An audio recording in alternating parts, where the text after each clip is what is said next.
We are super excited for this. Morgan, this is a big one. This is a huge one. He is someone we've wanted on the podcast for a long time, and he is here today. Of course, he covers the NBA for The Ringer. Of course, his podcast, The Mismatch, and the NBA Draft Show. And, of course, his new FanDuel TV show, Beyond the Arc. He's the one, the only, Kevin O'Connor. How you doing, man? I'm doing excellent. I'm feeling even better today here with Deuce and Mo. How are you guys doing? Dude, we are so pumped to have you on, man. Seriously. Yeah, and we met you last year at Summer League. And, you know, sometimes you don't know how people in the business are going to be. You know, KOC is a big deal. Oh my! Not only is he a big deal, it's like I was almost nervous meeting Kevin the first time. And I actually think I started like bowing down to you for a second. I was like, oh my God, it's KOC. But then he ended up being the nicest guy ever. Almost too nice. Yes, the nicest guy. So first of all, I'm so happy we met you at Summer League last year. If I remember correctly, I think I said to you, Mo, I was like, oh, you guys do awesome stuff covering the Kings. I love your show, because I was like prepping ahead for the coming season with my former show, The Void, and I was like, oh, who are some people like who cover the Kings or this team or that team? I was like, oh, they're definitely the people to bring on. But then like the show changed, it became the draft show, and then the Beyond the Arc thing is all Ringer guests. But now I'm here. Good. So hopefully this coming season you can come on my show too, depending on how things change again. But yeah, you guys are awesome, and it's so cool to see like that you guys obviously had the amazing year with the Kings, but then covering the NBA as a whole. You two do absolutely awesome stuff. Well, dude, we appreciate you saying that. Yeah, thanks. So we want to dig into KOC a little bit, because of course you talk about the game nonstop. Ball is life, but how did ball become life for you? Like, when did you first fall in love with the game of basketball? I mean, I think I forget the year exactly, but I remember I grew up in a city called Brockton in Massachusetts. It's like 45 minutes south of Boston. I remember one time, maybe when I was like 7, 8 years old, my dad, you know, he brought me to Brockton High School, the local high school where like all the Celtics players were having a training camp, you know, event or whatever. And like I got like Paul Pierce, Antoine Walker, Walter McCarty, a bunch of, you know, older players back then to sign like a poster. And around the same time, either before that or, you know, months after that, I went to a Timberwolves Celtics game, Kevin Garnett, you know, early in his career. And I just had the best time. And, you know, since the really late 90s, early 2000s, I used to watch every Celtics game with my dad. So growing up in that area, rooting for Boston and seeing a lot of ups and downs with that team over the years, and obviously winning a championship in '08, the passion just kind of increased and increased over the years. But ball really didn't become like life until, you know, like it kind of just somehow fell into like this career. In 2013, that's when it really all started. But it was always a pivotal part of my life. Do you like how he said he fell in as if he was just on a walk and like, he's like, oh like my he gosh, didn't like put in work to get this done. Yeah. My memory of you early on was you doing the draft guides where you independently, I believe, and I bought one of your draft guides because it was so good. And you still do, of course, do the Ringer draft guide. But I thought, was that what put you on the map a little bit? Yeah, so like with the Ringer, I remember I got contacted, like that Ringer launched in 2016. And that year, I got contacted by Danny Chow, who's now back with the Ringer. He's like, oh, I love your draft stuff. And we just chatted a little bit back and forth. And later in that year, after the site launched, Chris Ryan sent me a random email, and he's like, hey, I'd love to hop on the phone with you. And at that time, you know, I was freelancing for a bunch of different places, doing my draft guide. It was the third year doing that independently. And, you know, at the time I was kind of getting like a job offer from Draft Express, and NBC Sports Boston, then Comcast Sportsnet New England, was recruiting me. Like they were trying to make a job to hire me full time. And then the Ringer was like, we want to have a meeting. I was like, oh my God, if they offer me a job, like I'll see a DX, see a, like NBC Sports Boston. It was like a crazy opportunity. And Chris Ryan and I just talked. It was like a get to know you call. And then Sean Fennessy had a call, you know, like days later and offered me a job. And it was, they did say it was because the draft guide, noticing like that doing that independently. That's what kind of first caught their attention. So I guess, you know, started doing that in 2014. I remember my dad saying to me, he's like, "Oh, this is going to be something that separates you from, other people just, covering only the Celtics, doing the draft as a whole." Wow. And it definitely putting all that extra work definitely paid off. I still love doing it to this day. I've been working ahead on the draft guide for next year this summer. I was gonna say, so yeah, it didn't just drop in your lap. I mean, all your hard work that you were doing and the freelancing that you were doing led to the opportunities that you had. And obviously that's when you got your big break. But what even made you want to start writing and basically doing some of those draft guides? I mean, that's not easy to do. Like whenever I see people in Sacramento and they start creating content, it's never first and foremost like, oh, let me do all this work to put into an entire guide for people to read. It's usually, it starts with videos or something smaller. What led you in that direction? So 2013 was the first year I started writing for SB Nation with Celtics blog, and I like doing draft stuff. I always, my whole life, have loved the draft. Like I grew up, at 12, 13 years old, so I'm 33 now, and like 2002, looking at NFL draft stuff and NBA draft stuff. And in 2013, I did some draft stuff for Celtics blog, and then I started noticing like people were doing NFL draft guides, and like no disrespect, some of them were kind of just like, words on a page, kind of like, big walls of text. And I was like, this would be cool with the NBA, kind of like baseball card style looks with like cool graphics and colors for each individual page and all that. And so I said, I'm going to dedicate the time to creating a draft guide. And the first one I made like all by myself in Microsoft Excel, which was the dumbest idea in hindsight, like having like the blocks for different colors, and the file crashed one time halfway through and I had to rebuild the whole thing. But and then the following year I got smarter and started using it in an Adobe program with like a better looking design and all that. But I don't know, it's just really just the passion behind looking ahead at the draft. I think my whole life with sports, I've always, like, I'm not like the biggest history buff, which is weird working for Bill Simmons. Like Bill is like, he knows everything in NBA history. I'm the type who I've always liked looking forward. Yeah. So I would draft stuff. I've always been super passionate about like, well, who's next in the league, and how are the players that are coming into the league going to kind of dictate what the league could become or what teams are going to become. So it really was just rooted in that passion. Kind of wanted to do a little bit more than just cover the Celtics. It's easy to become jaded in the business, especially when you've been doing it a long time. But I'm curious, when you kind of reflect on your journey and just where you are now, what's your favorite part about covering the NBA and in this business? I mean, like on a personal selfish level, just the fact that like it never feels like a job. Like I love doing it. I remember like there was this one time during the season, it was like a Friday or a Saturday night. I was like, I'm gonna work ahead on an article, I said to my mom, and she's like, don't work too hard. And she kind of stopped herself in the middle of it, and she's like, I know you like doing it. And so that was the best feeling, with moments like that where it's like, yeah, I like doing this. I really enjoy doing this. I'd be following the league as intently and as closely if I weren't getting paid $0, if I were paying to go to games. So like, I think that's the main thing, but also I love, like you said, we met at Summer League last year. We hung out again this year, and we have our great dinners, and we meet people who are genuine, cool people, and they become friends, hopefully for a lifetime. And I think that's the part that's like really surprised me, is like the relationships that you build with people over the course of time. But I think part of that is like we're all, in our own ways enjoying what we're doing. It's definitely a blessing to do this. I love it so much. It's so true, because even I was talking to Deuce a few weeks ago about some of the people that we've met throughout these last couple of years. Like even the Kings being in the playoffs led us to so many new friendships and people that we would have never really connected with, and really getting to know them and talking about how as children they used to make up songs about the NBA, and I was telling them how I used to make up poems about the NBA, and Deuce used to do this when it came to the NBA. We all have this love and this passion for this game. And I know for me, it was Chris Webber that really triggered my love for basketball. What about for you? I know you mentioned Kevin Garnett. watching him a little bit, and obviously a lot of the Celtics. But was there one specific player that just attracted you to the game?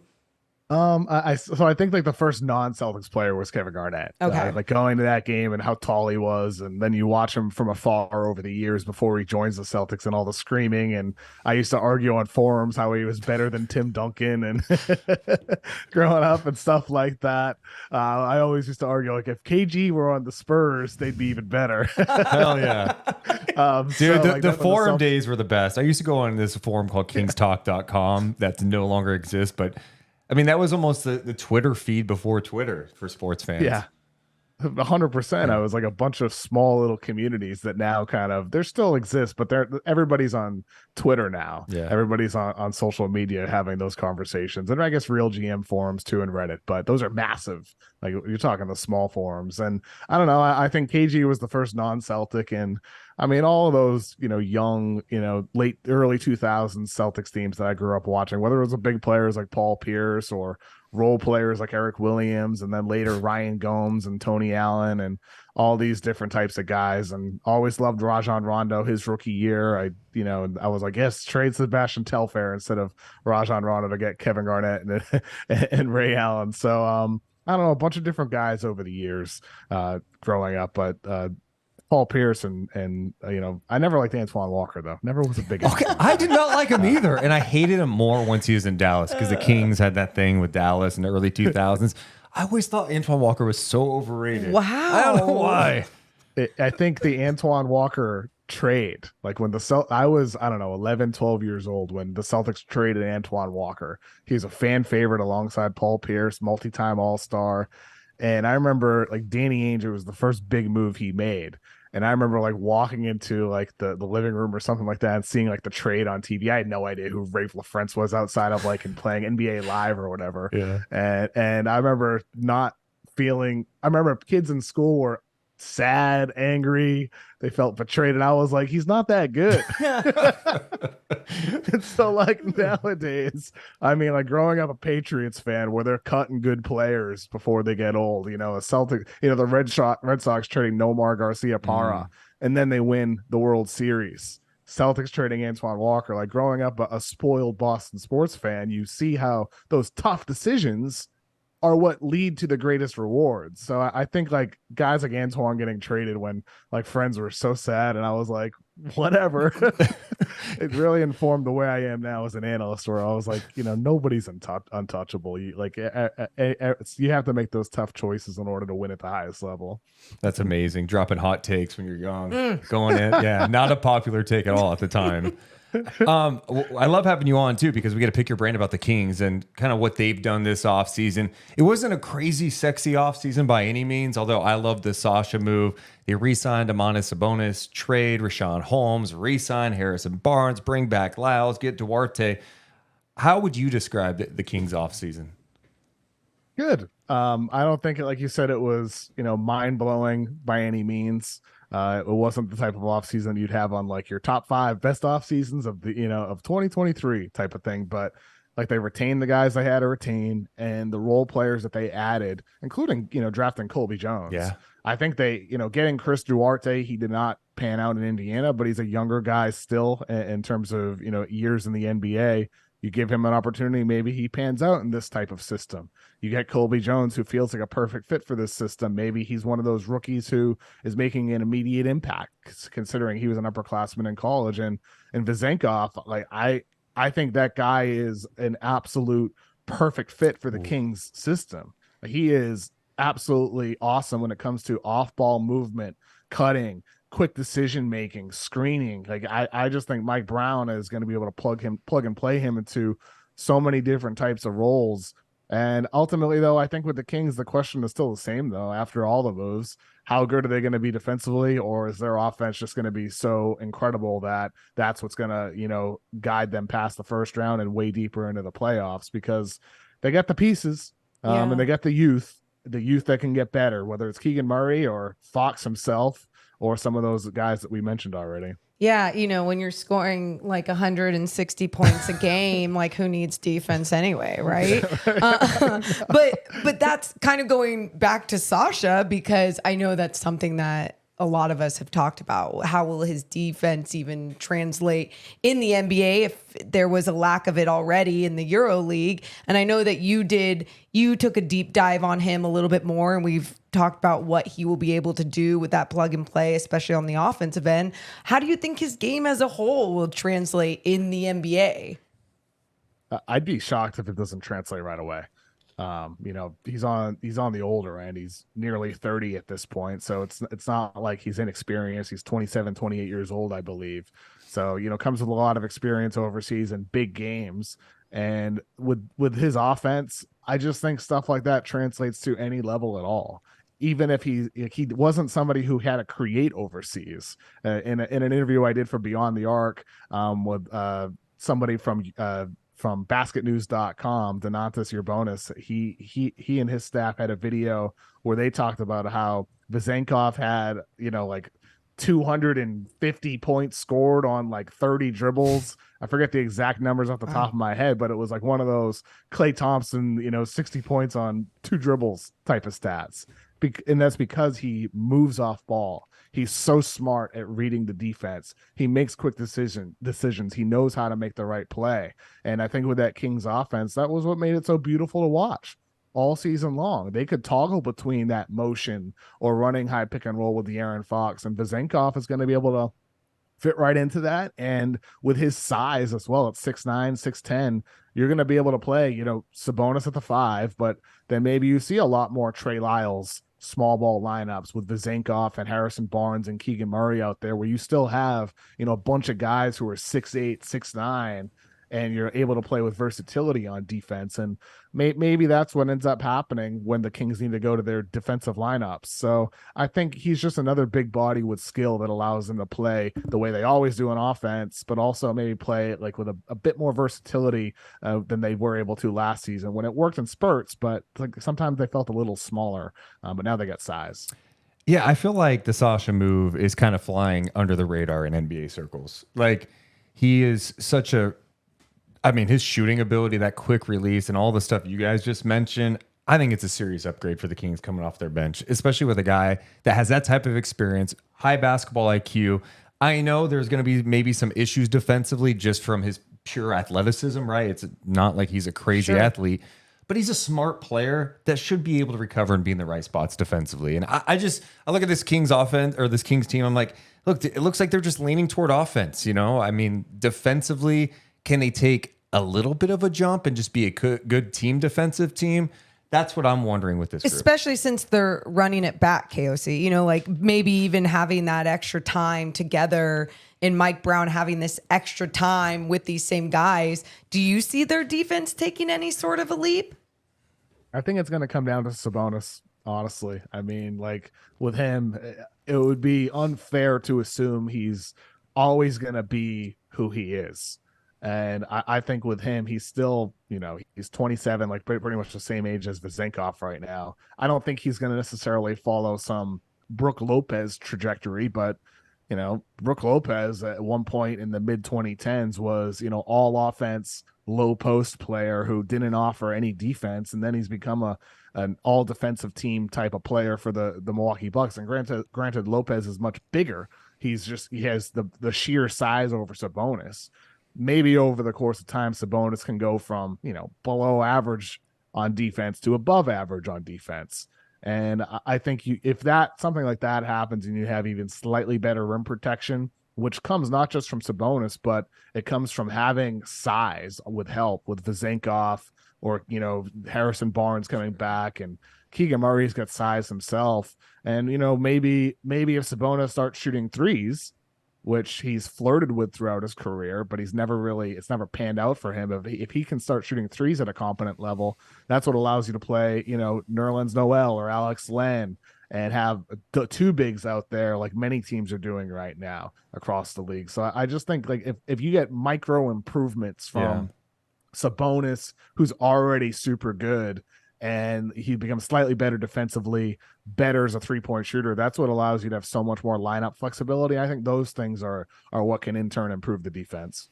Yeah, I would love for Sabonis to look for his shot more. Yeah. And I know he wants to get guys involved, but you saw it in that Warriors series. One, he was banged up. We know he had the hand injury, but he was definitely hesitant to take the jump shot. And he can't be hesitant. If he can knock down even the mid-range shot, expand out, take some threes and knock them down, that opens up so much more for the Kings offense. Well, I mean, just look at the playoffs this last season and what he wasn't doing especially from that elbow.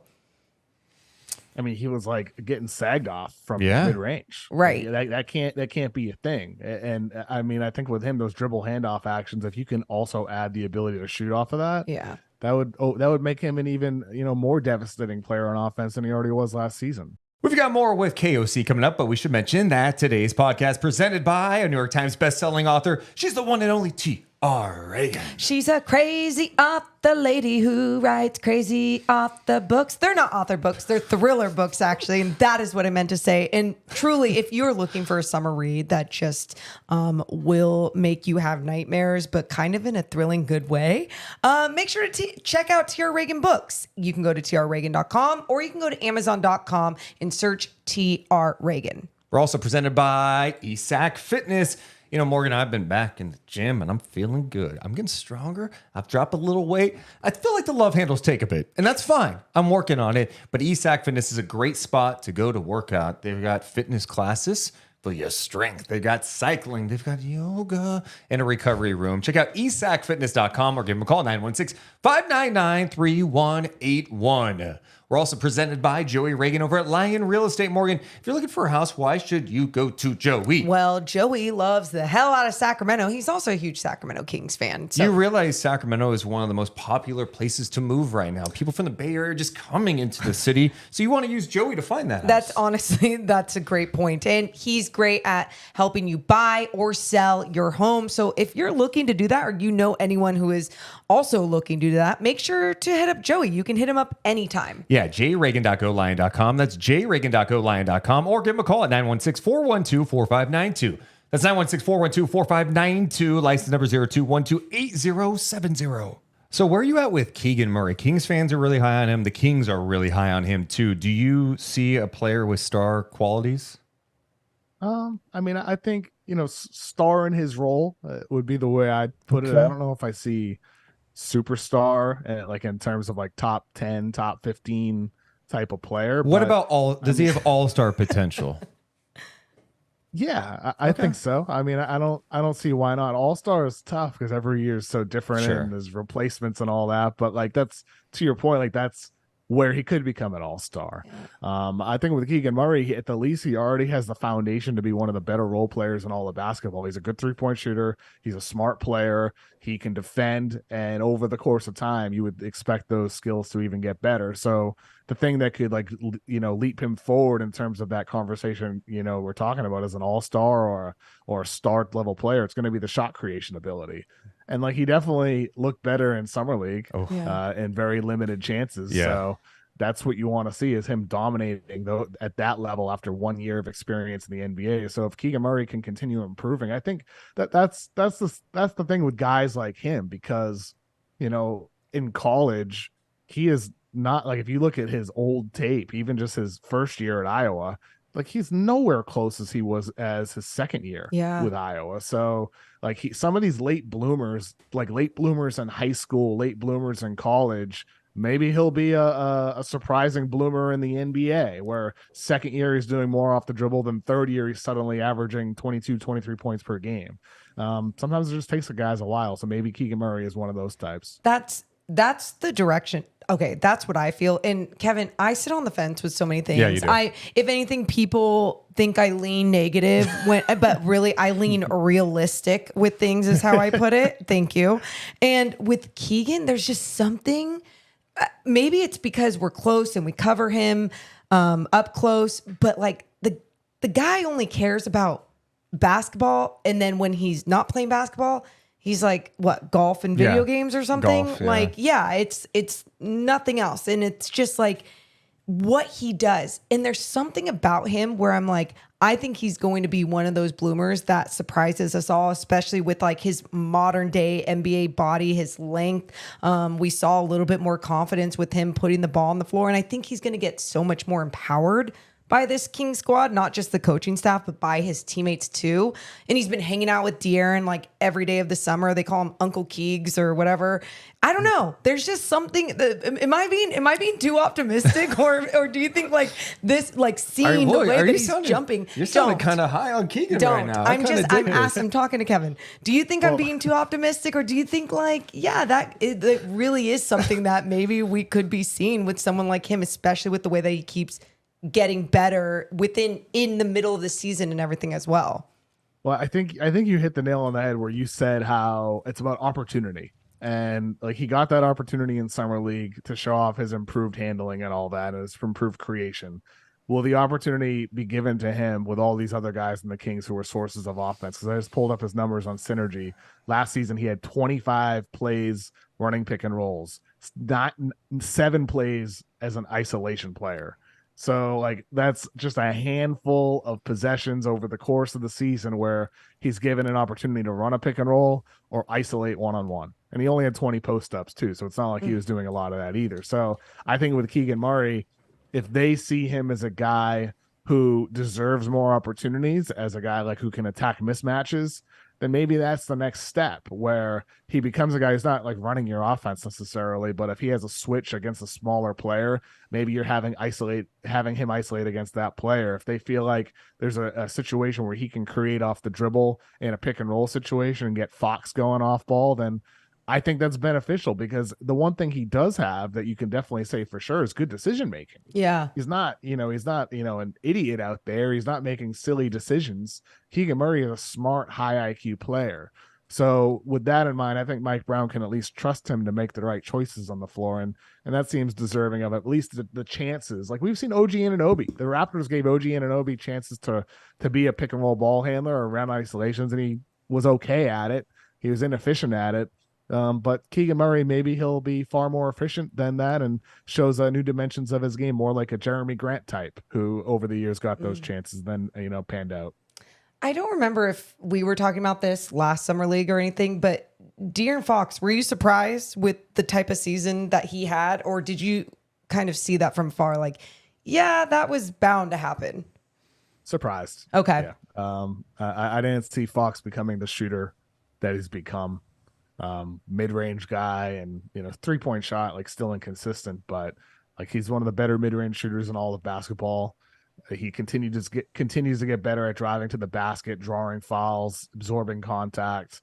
Fox has exceeded my expectations for sure. I liked him in the draft. I think everybody liked De'Aaron Fox for his talents and what he could become, but without that hand injury in the postseason, when his shot kind of fell off, like the dude was unbelievable. He was unbelievable in the postseason, and he just continued to get better. That's what you want to see. Like he didn't get worse. Yeah. He didn't get worse in the playoffs like a lot of guys do. Even Joel Embiid gets worse in the playoffs. De'Aaron Fox got better. Yeah. And I think he'll continue to build on it. And like that speaks to our point we were talking about earlier with guys getting better. Who's to say De'Aaron Fox at 25 years old won't get even better than he already is? Right. Like if that happens, you have to change the way you're viewing the Kings and what their upside is.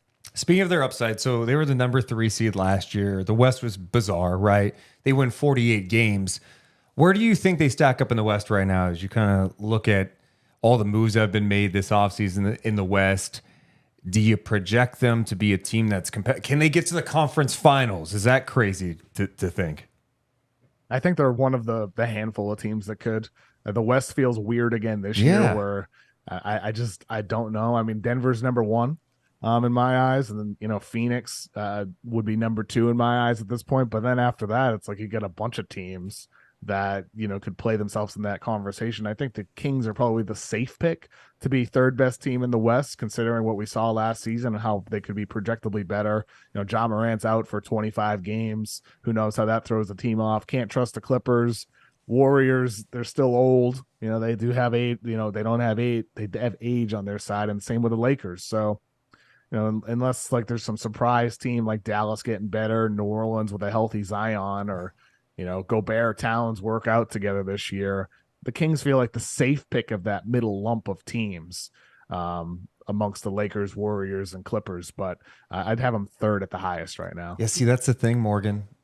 you'll go ask anybody about the West. It's hard to trust any of these teams. It really is. Like even Phoenix, I'm a little mixed on just because of the health issues KD's had, and even Beal to a certain extent. So there's just a lot of ifs with all these teams. I mean, I feel like, isn't that the question every year with a lot of teams in the West, especially? It feels like health, depending on if healthy, the Clippers can do this. And on paper, they can do this. And then you just go up to Portland and you see everything going down with Dame. I mean, when do we think there's going to be a decision, one? And do we think that's going to really mess with the West if he even stays here? Or like, how do you feel about that whole situation? Well, I mean, let's say Dame were to stay in Portland and they keep it. I still don't think they're a playoff team. I still view them as one of the, 4 or 5 worst teams in the Western Conference. So I don't think they'd impact the playoff race necessarily, unless Portland went the other way and traded Scoot Henderson or Shaedon Sharpe and some of their young guys, and we're like, hey, we're gonna go for it with Damian Lillard. Dude, unless that were to be a massive about face. But unless they trade him within the West, like if some crazy 3-way deal with Karl Anthony Towns to a third team and Dame to the Minnesota Timberwolves, or the Utah Jazz step up and get Damian Lillard and a second star. Unless something surprising like that happens, I don't think Dame's new team is going to affect the Kings or the Western Conference playoff race necessarily. It seems like Miami is still the favorite, the only team seriously pursuing him. But as Woj reported earlier in the week, there's still no acceptable offers in the eyes of Portland. And as Shams said, he repeated what it's been out there for weeks. It's like a 3-4 first-round draft pick offer with some young players and some salary fill. It's like right now, if I'm the Blazers, I'm not taking that offer. I'd rather keep Damian Lillard, bring it into this coming season, and go with the Kevin Durant Nets playbook, where they're like, okay, we're going to try to make this work and try to increase our leverage to get a better offer. And they did get a better offer. So I think for the Blazers, that's going to be the game plan here. And you know what? If they decide to go the other way, if a great opportunity presents itself, you buy yourself time. And you also get Scoot Henderson a mentor earlier in their season too. I think there's benefits to Portland for waiting, and I just think that Miami Heat offer stinks. Like, I don't think it's any good at all. Yeah. And if I were a Blazers fan and if they took that, I'd be absolutely furious. Are you the type that like looks at some of these players with these huge contracts that are in their 30s, and you're like, talent trumps all. Everyone's gonna want them. They'll sell tickets and something else.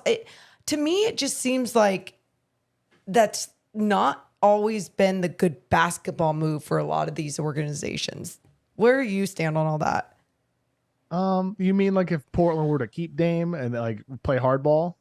Even when, like, let's say Kyrie was in the mix of things still, right? Before signing everything with Dallas, and just like when people Are you talking about building like super teams kind of? Yeah, but like I feel like this is something we've seen more and more over the years, even going back to like John Wall and his contract, and people always acting like, I know that they make 30 million plus, but talent trumps all. And there's so many times that I or even Chris Paul or wherever it may be, and I'm just like, why would people trade away their whole future for some of these older pieces? Do you think they're going in the direction of, I want to sell tickets? Like there's not real basketball people leading the way? Or what would you do? Do you believe in like the whole, for some of these guys, older guys making that much money, talent trumps all? Or are you like, no, like let's build with some good basketball players from the ground up?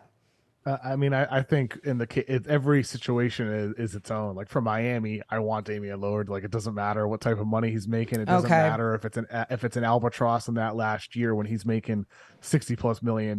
It's all about this coming season and the year after that, and trying to maximize the Bam, Jimmy Butler core and trying to win a championship. So, but like that's not the case for every team. Like for other teams, I'd be thinking like, why would you add Damian Lillard? It doesn't make any sense to add Damian Lillard. Even like the teams that you could make some arguments, like Utah, like in theory, they have so many first-round draft picks, and they have Lauri Markkanen on a good value contract, and they have all these other young, Walker Kessler's already one of the best defensive centers in basketball. Yeah. If you had Damian Lillard and then you also trade for Pascal Siakam, yes, you are a high-level West team, but I'm not sure that necessarily makes you like the favorites or better than Denver. So I think that's like where it's difficult for a lot of teams when it comes to a player making that much money. James Harden and at their age. James, Harden, like, yeah. I mean, there's like nobody. I wouldn't want to trade for James Okay. Harden except unless I'm the Clippers. And like they are the only team right now that seems to want to trade for James Even Harden. that's like, so weird. Thank you. That's my point. Like, but again, if you're the Clippers, you're Ballmer, you have all this money invested. You're like, can I just get a piece that I can bring in here that could be another guy, and we can make a run in the West that is weird. Like, and when we go into the new arena, we can sell some tickets. I wouldn't do it, but it's like, okay, a Harden, Kawhi, Paul George core. It doesn't do it for me. I mean, good luck. It seems like, I mean, it's a desperate move. It's like an all-in move to try to win this season, and like it seems like all indications are that the Clippers aren't even offering like a Terrence Mann in the deal. So clearly they don't want Harden that badly, or they're hoping that Morey just gets so desperate that he pulls the plug for a low price. But I don't think Daryl Morey's going to do that. He's never done that. He definitely didn't do that with Ben Simmons. He took that to the extremes, and then he got James Harden. And plus with Harden, as like I say, there's not a lot of teams that I think should trade for James Harden. But at the same time, even though he had these crazy ups and downs in the postseason, he still had these insane highs. Like, absolutely. He still had his 40-point bangers, and he still had, a really good regular season as part of an important two piece of that Joel Embiid pick and roll. So it's not like he stinks. Like, Harden is still a very good player. So, like, if you're the Sixers here, you're in such a difficult spot because you don't want to give him up for nothing. You still need to win a championship. Like, if I'm the Sixers, I'm asking for Paul George from the Clippers. And I don't think you're going to get Paul George, but I don't think Paul George is dramatically better than James Harden. Honestly, I don't, even at this point. Yeah, the James Harden conversation is interesting because now it's to the point where there's so much negative stuff around him that I feel like he's starting to be underrated a little bit. Like how he went from being like so overrated, now it's like the way people talk about him is that like he's a bum. But I think the smart basketball people understand the how important it is to have a good team player around your squad as well. Especially like when we were talking about the possibility about him going back to Houston. It's like, why do you want I mean, obviously now they have Fred VanVleet and they have some leadership there for the locker room, whatever, but at the same time, why would you want that piece going forward with your squad? The team is all going to all be about James Harden. Yeah, that never made sense to me. Right. And it never translated into championships either. I mean, he was the player that pushed the Warriors to the brink. But he's not that player anymore. And I've always been a Harden guy. I've always liked Harden since he was in his OKC days. I always liked him as a sixth man. He reminded me of Manu Ginobili, like a younger Manu, and he's turned into like a dramatically different player than that with what he was in Houston. But he's still like, I just think Harden, he's already evolved his game in some ways because he's not that 35 point per game guy. He's always looking for the pass at this point, but he's almost evolved it like too much where he sometimes isn't even looking to score. Yeah. But that's because he can't elevate the same way anymore. I think with Harden, he needs to look in the mirror even more and look at his old OKC stuff where he was playing off ball and moving and shooting threes off the catch. I don't know, like it's like Harden should be the type of guy that you can envision playing on the Kings, like where he plays in motion. You should be able to envision that based off what he was in college and in OKC. But he's the opposite of that with what he became in Houston and what he has been with Philadelphia. Yeah. But I think with Harden, like if he really like is, looking within and says, what can I do to actually win a championship and not go down as one of the greatest players to never win a title, he's got to change his game even more. And so whether you're the Clippers or I don't know, like some surprise team that comes out of nowhere for James Harden, like you better hope that guy changes. And if you're Harden, you better change, or this could be your last big contract. Because that's why nobody's out there for you right now. That's why nobody was trying to sign you in free agency. That's why the Rockets decided to go with VanVleet. That's why the Sixers can't even find a good trade for you.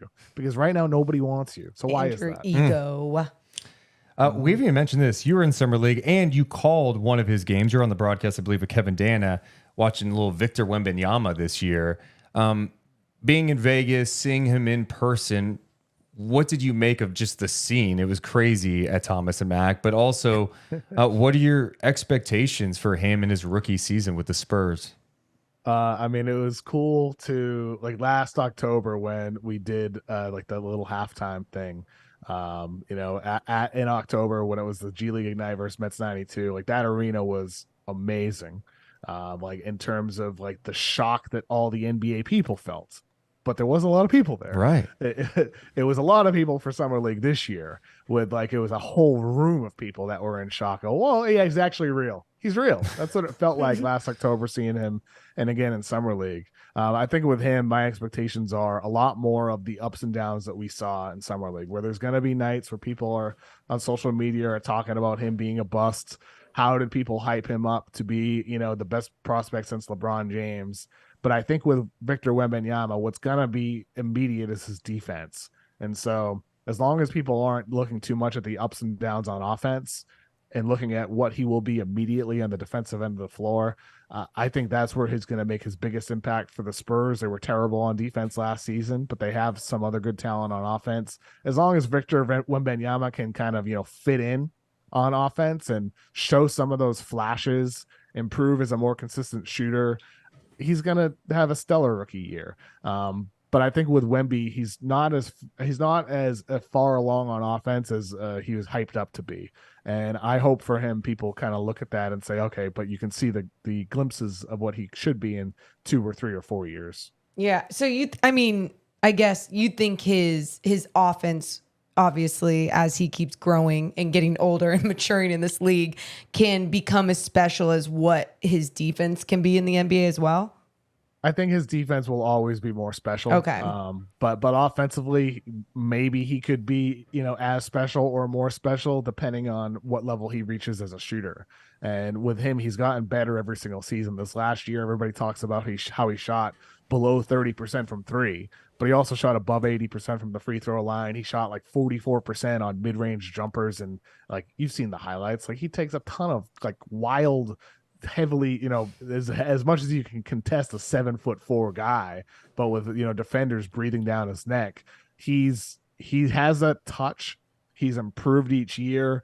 I would expect his 3-point shot to eventually be more consistent. And if he's able to do those like crazy crossovers with his size, if the shot pans out, that's what's going to open up his driving ability, his passing ability, which he showed some flashes of in Summer League. So like with so many players, it's going to come down to the jumper. What level can he reach as a 3-point shooter? And how does that, end up opening all these other dimensions of his game that could turn him into one of the best players of his entire generation? Well, KOC, we seriously appreciate you carving out some time to hang out with us. Can't wait for you to be in Sacramento this year. I'm hoping maybe like once in the regular season, and then maybe playoffs. The Kings are getting ready for the conference finals, and all of a sudden KOC decides to come through, We're going to have to show you the best dinner in town, too, by the way. Yes. Would love to. Yeah, I'll be up there for sure. No doubt about it. I guarantee it this year. This year I'm going to do more traveling. I'm coming up to Sac. You have to. The beam. You got to see the beam. Yeah, I'm very curious about the beam this year. Oh, what? I just think it might change. Okay. I just, the whole, I don't know. You grew up a Boston fan, so you understand like East Coast is a little different than West Coast. But I feel like now with expectations, I would be a little surprised that Kings players are coming out on the floor after every regular season win and lighting the beam. I still feel like the beam will be lit, maybe by fan or season ticket holder, or it just goes on automatically after wins. Just show KOC the damn beam in person. That's all I want. That's all I want for you. I think it's kind of, it reminds me of with the 07-08 Celtics, they started doing Geno time, where it was like this old like American Bandstand clip of this guy with a Geno shirt on, and they used to play like this old 70s song, and Kevin Garnett used to love it, and they would play it after wins for years during the Celtics Big Three era.